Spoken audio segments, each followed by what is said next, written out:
But no further ado, if I can invite Sharon Pardo to make the first presentation in this panel. Thank you. It was agreed that we will stand, so thank you very much. Once again, thank you very much, Natalie, for the kind invitation. It's always a pleasure to be here at the NCRE, which is a Southern Star, and thank you very much. I already warned Richard and Jan that they probably wouldn't like my paper, and probably the weakness is the case study. Unfortunately, because we have a limited time, I won't be able to dive into the case study itself, but the paper elaborates on the case study itself. So using Israel as a case study, the paper really argues that the member states' economic interests are totally divorced from the union's normative stance. So I argue in the paper that the split in the European approach helps to explain both normative power Europe's power and weakness. So based on the Israeli case study, I argued that the coherency of the union's normative position stems from the fact that normative stance almost never has an effect on the trade relations fostered by the individual EU member states. So this, I maintain, is precisely the reason why all the 28 member states are willing to subscribe to a unified normative standpoint. Now, the divorce between the economic and the normative really enables the EU to speak with a single voice and uphold a clear message informed by the principles of democracy and human rights. On the other hand, the dichotomy between the economic and the normative spheres also explain normative powers Europe's weakness.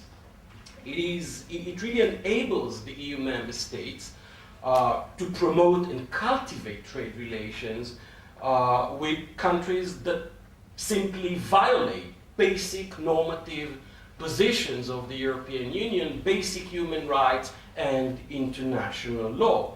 So while this, of course, can benefit the economies of the member states, it does little to enhance the diffusion of Manner's 5 core norms.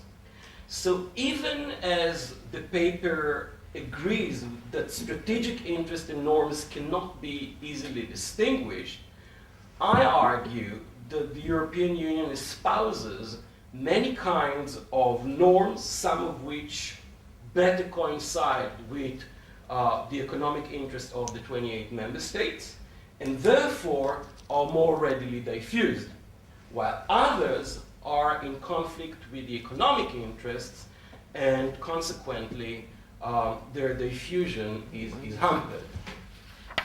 So my claim that normative power Europe's strength and weakness is an outcome of its being cut off from the bilateral trade relations of the unions, as we already heard, of the union member states, is part of an ever-growing scholarly debate involving the nature of the union's role in international relations. Now, building on this impressive and growing body of literature, my paper really shows that the union's normative position regarding the Israeli-Palestinian conflict has been consistent over a 40-year period. Yet, it is informed by a double gap between the normative statements and the economic practices, and between the normative position and the actual diffusion of the 5 core norms. So I use the Israeli case study as a way of advancing 3 interrelated claims. I show that the economic relations between the member states and Israel are diverse, both in terms of intensity and of trade and commodities traded.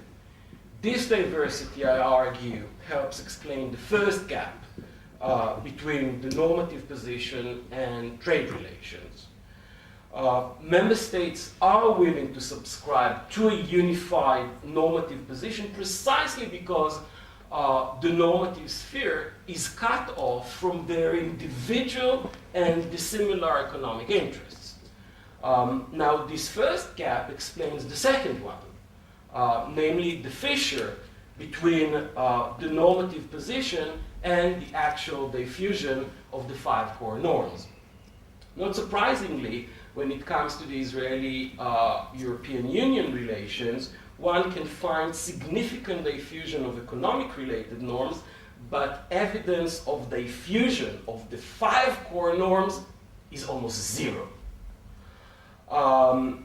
And the impact is minimal, if I exaggerate. The fact that the economic sphere is cut off from the Union's normative declaration facilitates the uniformity of the normative position, but hinders the possibility of asserting some of the governmental conditionality which might encourage the diffusion of the 5 core norms. Finally, the paper argues that normative power Europe is first and foremost a practice of discursive representation deployed not so much as to exert influence on the other, on the external actor, but rather to help to consolidate the European Union as one single united actor. So I maintain that this ongoing normative reiteration, despite the lack of some tangible diffusion in Israel, can be explained if the primary role of the normative declarations is to help the EU to establish its own identity. And here I follow Thomas Diaz, which was mentioned earlier, his 2005 article. So in other words, normative power Europe is conceived as an inward operating process, operating power rather than an external one. Now, when it comes to Israel, Israel's relationship with the European Union stretches back to the early 50s. Actually, in 1957, the European Union, Israel was interested in full Israeli membership in the European Union. Just recently published an article on the issue. Israel was on the way for full negotiations well, actually, Israel negotiated with Jean Monnet full membership in the European Economic Community. Fascinating stuff. But I can talk for hours about Israeli-European relations, but this is, of course, not the issue. Now, let me take you back to December 73, when the 9 EC member states drafted the famous declaration on European identity, in which the foreign ministers noted that the community policies with countries, and here I would just quote, around the world are constitutive of European identity. The 9 were aware that as Europe united, it would take on new international obligations and define common positions towards other regions, such as the Middle East and the Mediterranean. And that these positions would constitute its own identity as a distinct unitary actor. European Foreign Ministers, December 1973. So, in other words, the community's declaration on the Arab-Israeli conflict, namely the Middle East, should also be considered as a discursive representation of Europe's own identity, which is constructed through, inter alia, the promotion of peace, stability, and progress in the Middle East. Now, once again, I have no time to discuss the case study, to elaborate on the case study on the European Union declarations on the Middle East peace process. I would only mention that in the 70s, the 80s, and the 90s, we saw a stream of EU declarations on the Arab-Israeli conflict in which the European Union became increasingly critical of Israeli policies, and the European Union became more positive towards the PLO, the Palestinian people, self-determination, including, of course, the option of an independent Palestinian state.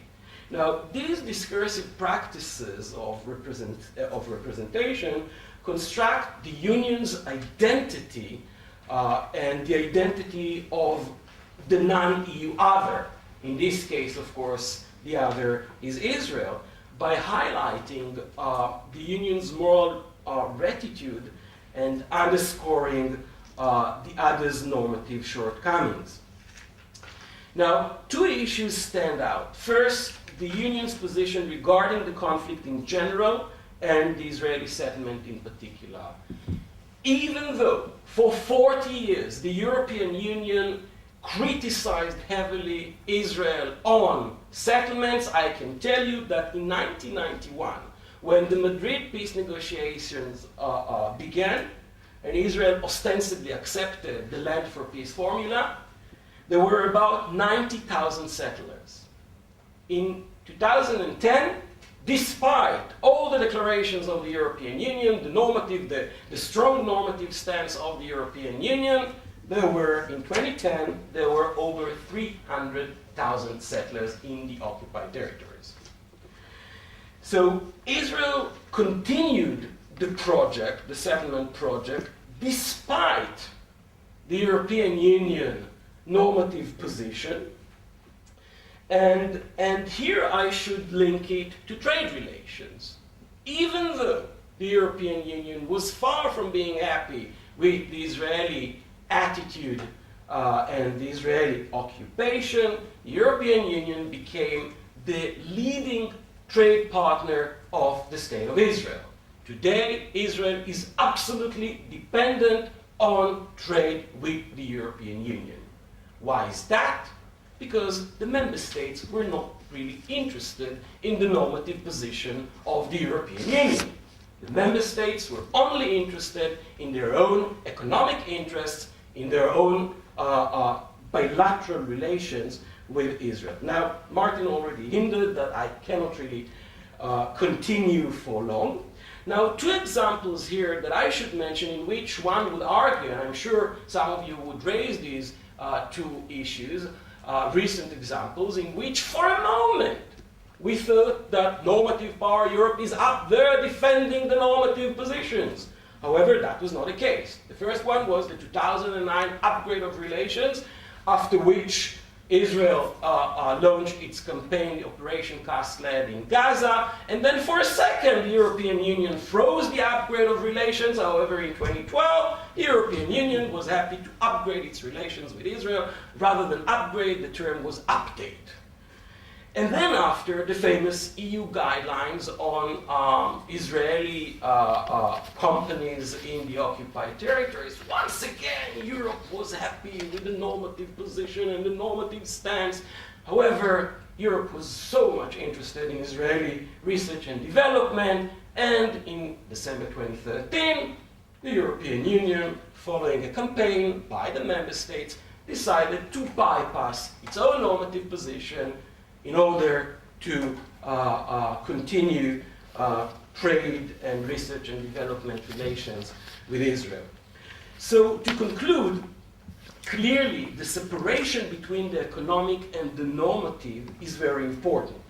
It is the reason all of the EU members are willing to subscribe to the normative standpoint, and it enables the Union to speak with one single voice. Now, indeed, this total separation between the economic arena and the normative political position is the condition of possibility of normative power Europe. It is, to my mind, the engine that drives normative power Europe and that which enables normative power Europe to operate unbaited. Now, once again, I don't have the time to discuss it, to elaborate it, but I would really want to mention that the normative stance associated with normative power Europe does not necessarily predispose the EU to act in a normative way, because often the normative stance will conflict with other EU norms and interests, in our case, economic ones. So this really suggests that normative power Europe's major function is not to shape the practices of non-EU countries, but it is primarily an inward operating power deployed to consolidate the Union into one single unity.